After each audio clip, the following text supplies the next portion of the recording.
Bible dit que le serpent était le plus rusé de tous les animaux du champ que l'Éternel Dieu avait fait. Il dit à la femme, Dieu a-t-il réellement dit, vous ne mangerez pas de tous les arbres du jardin? L'ennemi sème le doute.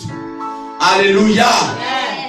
Il sème le doute dans la pensée de la femme, alors qu'elle a reçu instruction de son mari que ça là, on ne doit pas manger. Souvent l'ennemi ouvre tes yeux suite à vie passée. Et c'est à toi maintenant de voir s'il faut continuer avec le Christ ou toucher à l'interdit. Et quand tu touches à l'interdit, Dieu se retire. Dis Amen. La Bible déclare que quand le serpent a trompé la femme et qu'elle a mangé, l'homme n'était pas loin, il était à côté. Il n'a pas pu dire, madame, pourquoi tu le fais? Si c'était elle qui mangeait, c'est elle seule qui mourait. Dieu était capable de susciter une autre femme. Alléluia. Mais l'homme n'a pas bronché, il dit, donne que je mange. Automatiquement, la Bible déclare que les yeux s'ouvrent. Frère, c'est depuis le jardin d'Éden.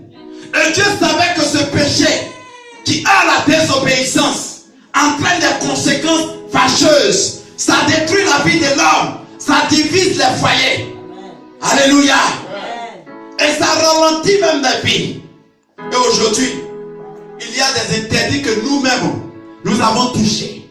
Il y a l'interdit qu'Adam a commis, qu'il y a des milliards d'années, et qui condamne encore l'humanité. Alléluia.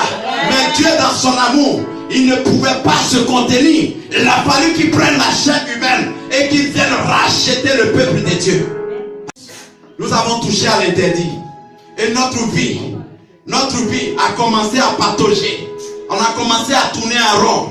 Il est difficile de toucher l'argent.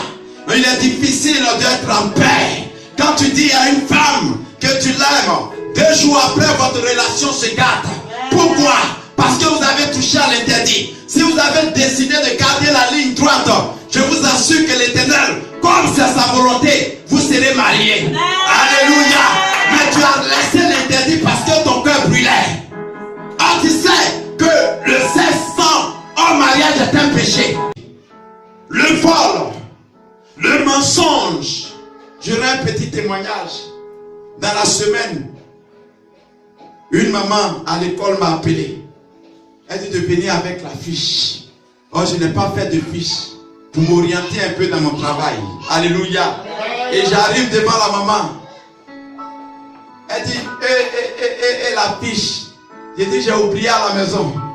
Alors que je n'ai pas fait, dit mon fils, j'ai en train de me mentir. Alléluia. J'ai touché à l'interdit, mais comme l'esprit s'y est à moi, j'ai commencé à me sentir mal. Et moi seul, je parlais seul dans la classe. Seigneur, pardonne-moi, j'ai péché.